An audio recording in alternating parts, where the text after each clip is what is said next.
सबसे पहले जो ये जजमेंट पास की गई है, not even a single percent doubt कि स्टूडेंट्स की फेवर में तो नहीं है। मैं कल जजमेंट पढ़ रहा था, उसमें ये भी उन्होंने मेंशन किया कि जो नए जजेस सेलेक्ट होते हैं, यानी कि जो नई जनरेशन सेलेक्ट हो रही है विदाउट एनी एक्सपीरियंस, आपके पास एज एन एडवोकेट एक्सपीरियंस नहीं है, और आप जब प्रैक्टिस करके, मतलब आज की जो जनरेशन है वो इम्पेशेंट है, वो उनका जो बिहेवियर है को आप बार वगैरह वो ठीक नहीं रहता है। तो प्रैक्टिस से कैसे वो बिहेवियर ठीक हो जाएगा, वो मेरे तो समझ से थोड़ा बाहर है। शायद मैं इतना इंटेलेक्चुअल नहीं हुआ होऊंगा उस चीज़ को लेके, बट ठीक है, मुझे पसंद नहीं आई जजमेंट, क्योंकि आप सबके लिए एक मेजर सेक्ट है जो स्टूडेंट्स इससे सफ़र करेंगे। सबसे बड़ी जो चीज़ आपके माइंड में चल रही है, जो मैं भी कल से एनालाइज किए जा रहा हूँ, 24 की एज में हम LLB पास आउट होके निकले, 3 इयर्स प्रैक्टिस करोगे, 27 में जाके एलिजिबिलिटी बनेगी आपकी पेपर देने के लिए। और एग्ज़ाम ये तो है नहीं कि आज हमारी एलिजिबिलिटी बन रही है और कल मेरे पास एग्ज़ाम है हाथ में, हो सकता है 1 साल लग जाए। स्टेट वाइज नोटिफिकेशन है, पहले तो इनको ऑल इंडिया सर्विसेज ले आना चाहिए, ऑल इंडिया सर्विसेज ले आना चाहिए, क्योंकि एटलीस्ट हमें पता तो हो ना कि हमारा एग्ज़ाम कब होना है। हर स्टेट का अलग सिलेबस है, बिखरा हुआ है पूरा ही सिलेबस। उस स्टेट में पेपर देना, उसमें अलग सब्जेक्ट पढ़ रहे हैं, दूसरी स्टेट में अलग सब्जेक्ट पढ़ रहे हैं। यूपीएससी का बेटर नहीं है, एक सिस्टमाइज तो है ना कि हर साल एग्जाम आना है इस सेंस में। तो चलो मान लिया आपने कर दिया वो चीज़, 27 की एज में जाके प्लस 1-2 ईयर्स तो इसके बाद भी बच्चों को लग जाएंगे, इवन इफ कि वो यहाँ पे ही प्रेपरेशन स्टार्ट कर देते। तो डीमोटिवेशन आना नेचुरल है, अगर आपके अंदर भी आ रहा है वो नेचुरल चीज़ है। बट अब यहाँ से दो क्वेश्चन अराइज होते हैं। एक तो पहला क्वेश्चन यही है कि आपका ये कितना बड़ा ड्रीम था या है। मतलब एक होता है ना कि जबरदस्ती पुश करके घर वालों ने भेज दिया कि भैया जुडिशरी कर लो आप, एक होता है कि मुझे हर हालत में जज बनना है। It is all up to you कि आप कौन सी कैटेगरी में आ रहे हो। अगर आप वो स्ट्रांग वाली कैटेगरी में हो ना कि खुद से आपने चूज किया अपना प्रोफेशन, तो मुझे नहीं लगता कि 3 साल की हो या 4 साल की प्रैक्टिस हो या 5 की, वो कोई हिंड्रेंस क्रिएट कर देगी। रीजन बीइंग, जब हम LLB पास आउट होके निकलते हैं, ऐसा तो है नहीं कि 24 की एज में ही हम जज बन जाते हैं।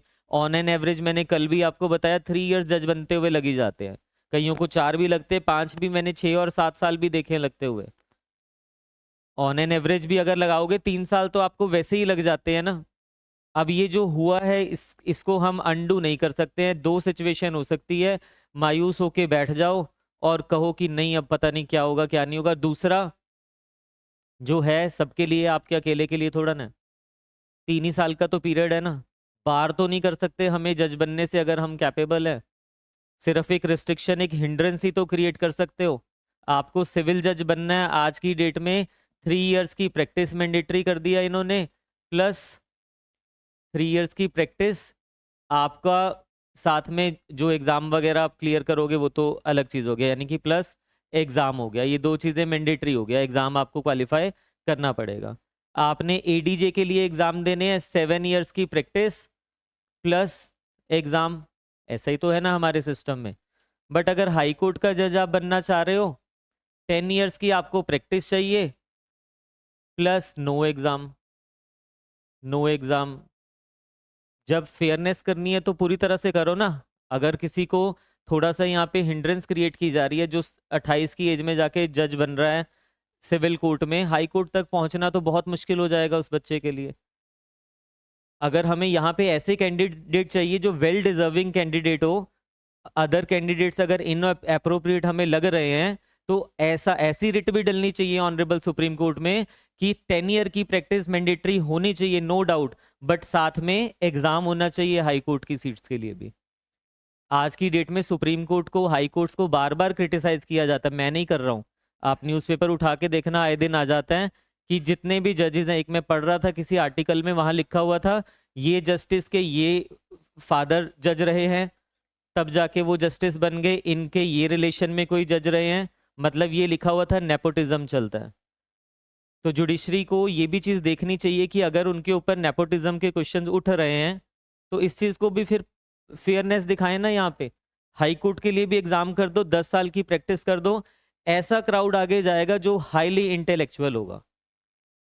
सिर्फ इस बेसिस पे नहीं जाएगा कि एलिवेशन, क्योंकि आपके ऊपर क्वेश्चन मार्क लग रहा है तो फिर पूरी तरह से ही सिस्टम को ट्रांसपेरेंट करना चाहिए ना, बट हमारे हाथ में नहीं है। इस चीज़ के लिए रिट डलनी चाहिए, जो इफेक्टेड कम्युनिटी है वो डालेगी भी आगे चल के, हो सकता है। और गवर्नमेंट तो हमेशा इसके फेवर में रहती है। गवर्नमेंट तो कहती है कि हाँ एग्ज़ाम होना चाहिए, बट वो अलग बात है कि इंडिपेंडेंस ऑफ जुडिशरी या बाकी चीज़ें बीच में आ जाती है। और मुझे नहीं लगता इससे इंडिपेंडेंस ऑफ जुडिशरी में कोई इफेक्ट पड़ने वाला है। एग्ज़ाम कर रहे हो, बल्कि बहुत अच्छे कैंडिडेट आपको मिलेंगे। हाई कोर्ट में भी और अच्छा डिस्पोजल होना शुरू हो जाएगा, अभी भी होता होगा बट और अच्छा हो जाएगा। ठीक है, ऑनरेबल सुप्रीम कोर्ट में जो भी जजेस जाने वो एलिवेशन से जाते रहें, क्योंकि जो हाईएस्ट हाई कोर्ट में चीफ साहब होंगे वो अपने आप promotion by way of promotion जा सकते हैं। बट हाई कोर्ट के लिए भी एग्जाम होना चाहिए, बट हमारे और आपके हाथ में कुछ नहीं है ना। हम तो सिर्फ क्या कर सकते हैं, मैक्सिमम रिट डाल दोगे, पिटिशन डाल दोगे इस चीज़ के लिए। एक नई पिटिशन डली हुई है कि जो 5 ईयर की एलएलबी है उसको 4 ईयर की कर देना चाहिए। तो आने वाले टाइम में आप देख लेना ऐसे भी पिटिशन डल जाएगी। और ऑनेस्टली ये बहुत अच्छा डिसीजन होगा अगर यहाँ पे आप करते हो कि यस एग्ज़ाम होना चाहिए। और जो स्टेट की सबसे बड़ी कोर्ट है वहाँ पे फिर डिजर्विंग कैंडिडेट आएंगे, अभी वाले भी डिजर्विंग होंगे, बट सिलेक्शन के ऊपर क्वेश्चन मार्क उठ रहे हैं। तो ट्रांसपेरेंसी जो है पूरी फिर पब्लिक को नजर आनी चाहिए ना। रियल डेमोक्रेसी तो हम उसी को कहेंगे फिर। अब क्या हम कुछ कर सकते हैं? जो चीज़ हो गया फिलहाल तो नहीं कर पाएंगे, मैक्सिमम हम रिव्यू डाल सकते हैं उसका। तो चलना तो इसी के साथ चल पड़ेगा हमें। अब इसमें एक दो चीज़ें मैंने सोची थी आपके लिए। देखो, हमें ये चीज़ तो क्लियर हो गया कि 24 में लॉ हम क्लियर कर रहे हैं, उसके बाद 3 ईयर की प्रैक्टिस हमें करनी ही पड़ेगी, कोई ऑप्शन है नहीं है ना अब। ठीक है, कर लेते हैं। अब पहले क्या होता था, बिफोर 24 ईयर्स के बाद बच्चे क्या करते थे, जुडिशरी की स्टडी स्टार्ट कर देते थे। और ऑन एन एवरेज 3 साल तो उनको वैसे ही लग जाते थे। ऑन एन एवरेज भी अगर आप देखो 3 ईयर्स तो उनको वैसे भी लग जाते थे। स्टेज अभी भी वही है, यानी कि 3 ईयर्स वैसे भी लग रहे थे, 3 ईयर्स अभी भी लग रहे हैं, अगर उसको पॉजिटिव पॉइंट से आप देखना चाहते हो। दो सिचुएशन है, पहला पैनिक हो जाओ, अरे 3 ईयर्स की प्रैक्टिस नहीं होगी मुझसे, छोड़ दो। छोड़ के करोगे क्या, प्रैक्टिस में ही तो जाओगे वापस से भी।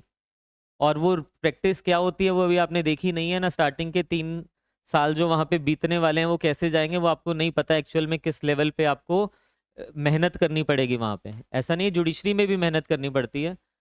तो टाइम तो मेरे ख्याल से देखो अभी भी वही लग रहा है आपके पास।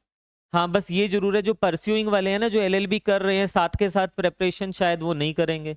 एलएलबी पास आउट हो जाओगे फिर स्टार्ट कर दो, 3 साल आपकी प्रैक्टिस भी होती रहेगी साथ के साथ, और साथ के साथ पढ़ाई भी उसी से रेलेवेंट कर रहे हो आप। आफ्टर 3 ईयर्स आप एग्जाम में बैठ जाओ।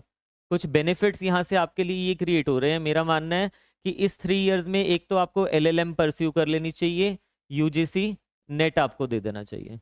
एलएलएम परस्यू कर लो 3 साल के बीच में, यूजीसी नेट आप पर क्वालिफाई कीजिए। जब आप जुडिशरी की प्रिपरेशन कर रहे हो तो यूजीसी नेट तो कर लोगे ना, एक एडिशनल क्वालिफिकेशन आ जाएगी। यहाँ पे अगर देखा जाए जुडिशरी में बिफोर सिचुएशन भी जो हमारे पास थी, अगर 10,000 स्टूडेंट्स भी एग्जाम भर रहे हैं, मैं बहुत मिनिमम नंबर लेके चल रहा हूँ, एप्लीकेशन तो 50,000 प्लस आती होती हैं। तो अगर 10,000 भी या 50,000 भी एप्लीकेशंस आ रही हैं, सारे थोड़ा ना जज बनते थे। जजेस तो उतने ही बनेंगे ना जितनी वैकेंसीज है। वैकेंसीज ही अगर 50 है तो 50 ही तो जजेस बनेंगे। तो बाकी के जितने भी स्टूडेंट्स होते थे वो तो जब तक सिलेक्शन नहीं हो गया तो आप डॉल्ड्रम सिचुएशन में, तो एक बारी पेपर दिया, 2 बारी पेपर दिया, 5 साल निकल गए। अब 5 साल के बाद हमें समझ आता था, मैं रियलिटी जो हमारे साथ हुई है सिचुएशन में वो बता रहा हूँ आपको। 5 साल के बाद समझ आता था ना यहाँ के रहे ना वहाँ के रहे, अब क्या करें, क्या जीरो से प्रैक्टिस स्टार्ट करें। ये होता है मतलब सबके लिए नहीं, जो बन गए वो तो चलो बहुत प्लस पॉइंट में है, but what is the probability कि हम सब बन पाएंगे। मैं ये नहीं कह रहा हूँ कि नहीं बनोगे आप, मैं सिर्फ आपको ये बता रहा हूँ कि 100% प्रोबेबिलिटी तो किसी की नहीं होती है ना। जब सीट्स ही 50 हैं तो फिर कैसे ज़्यादा बच्चे सिलेक्ट हो जाएंगे।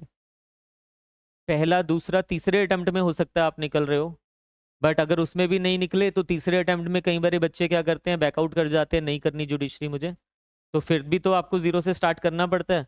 तो एक तरह से ब्लेसिंग इन डिस्गाइज कह लो आप, कि यहाँ पे आप क्या करोगे, एलएलएम के साथ यूजीसी नेट कर लोगे इन 3 ईयर्स में। एलएलबी सॉरी 3 ईयर्स की प्रैक्टिस के साथ आप रेगुलर भी कर सकते हो एलएलएम।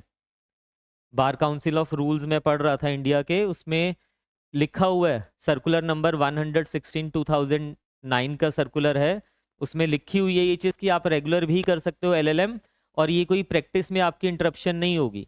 दूसरा, आप प्रैक्टिस भी तो साथ में कर रहे हो। दो चीज़ें हो रही है, एक आपके यहाँ से रास्ता खुल रहा है, कल को प्रोफेसर वगैरह टीचिंग वगैरह की फील्ड में आप बन सकते हो। क्योंकि जो हमारे पास पहले सिचुएशन थी वहां पे अगर ये नहीं हुआ तो फिर हम उस समय सोच रहे थे ना हम क्या करेंगे, बट यहाँ से तो हम साथ के साथ हमें करना पड़ रहा है ना, चाहे जबरदस्ती करना पड़ रहा है। गैप भी तो फुलफिल हो रहा है हमारा, गैप नहीं आ रहा।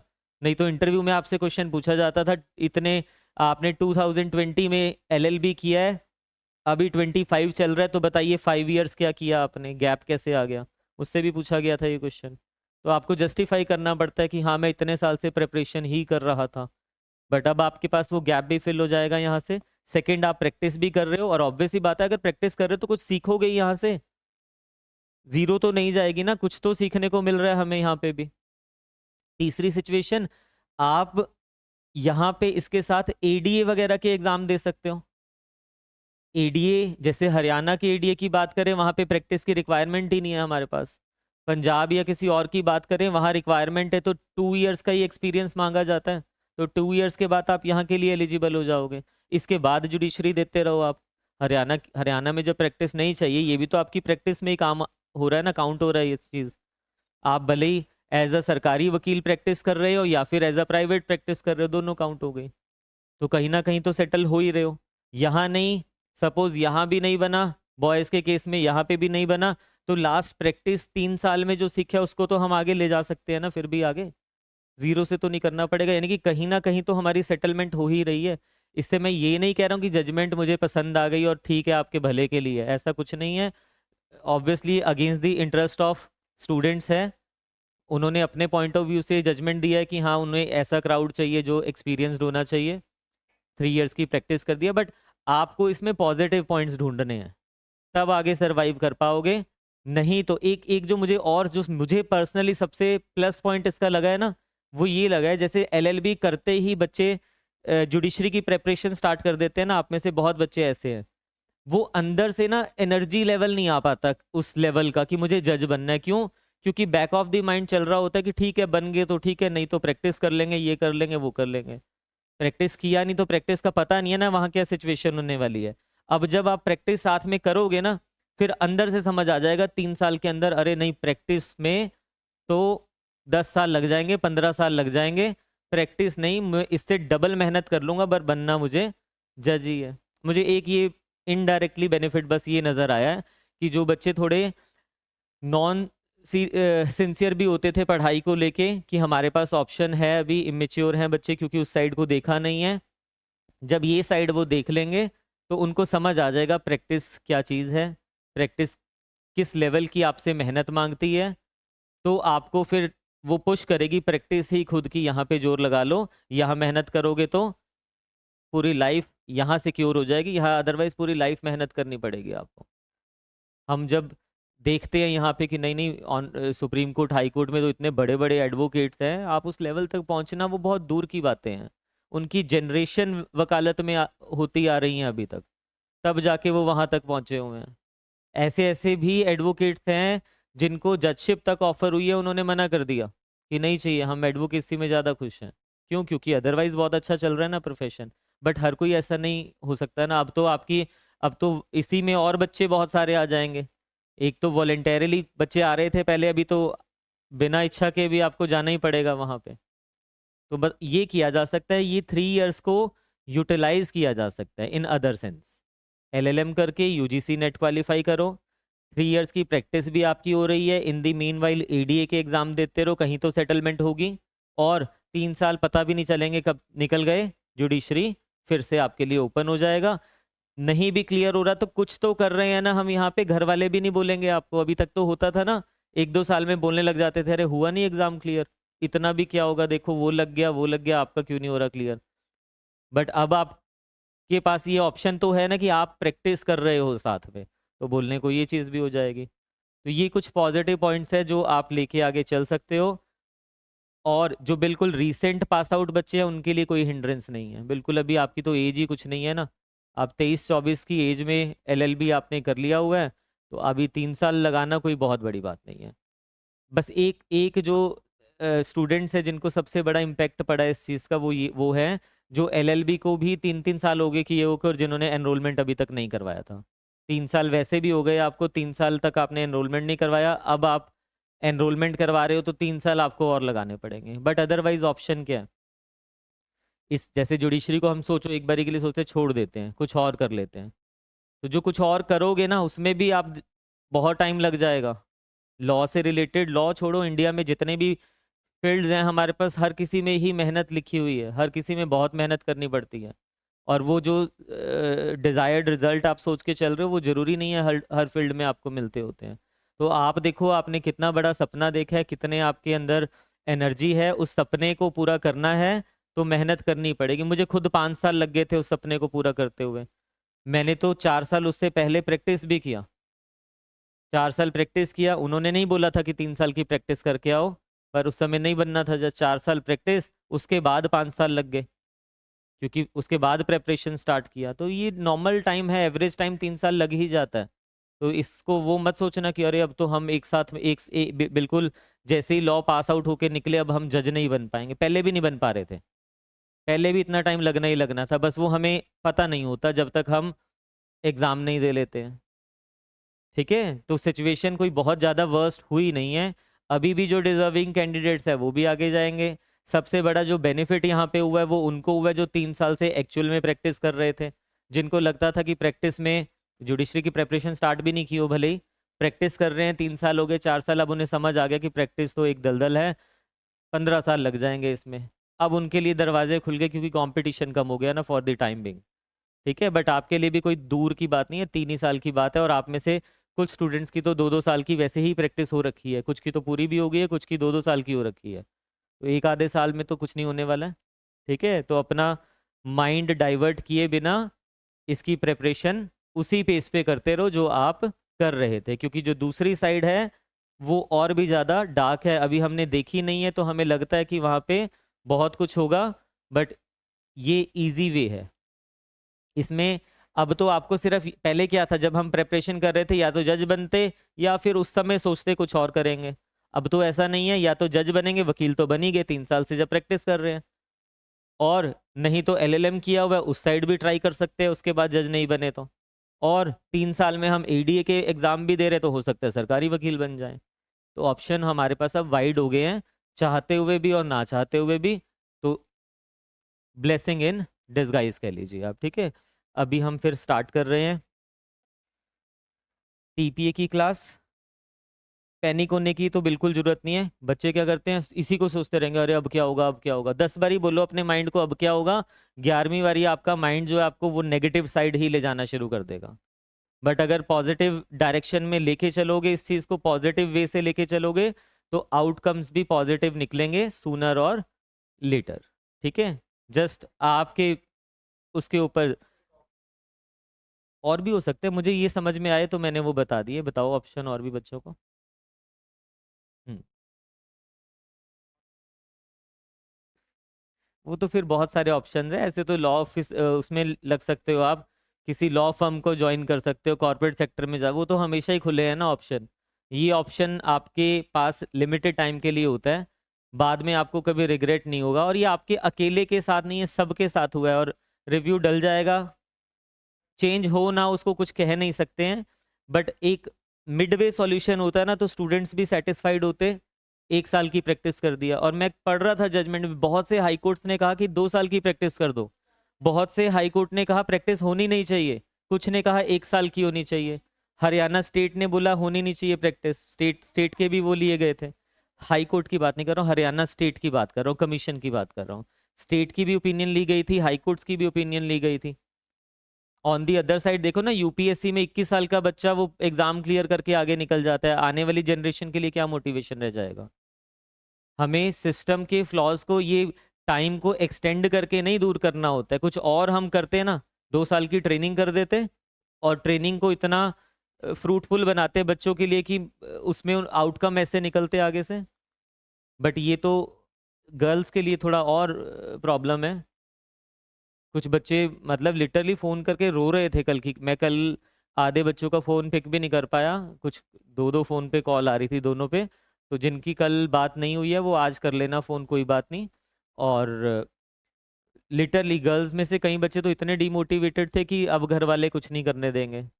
और कौन बता रहा था अभी कि किसी ने सुसाइड वगैरह कर लिया किसी बच्चे ने, वो तो सॉल्यूशन नहीं है, वो सॉल्यूशन नहीं है।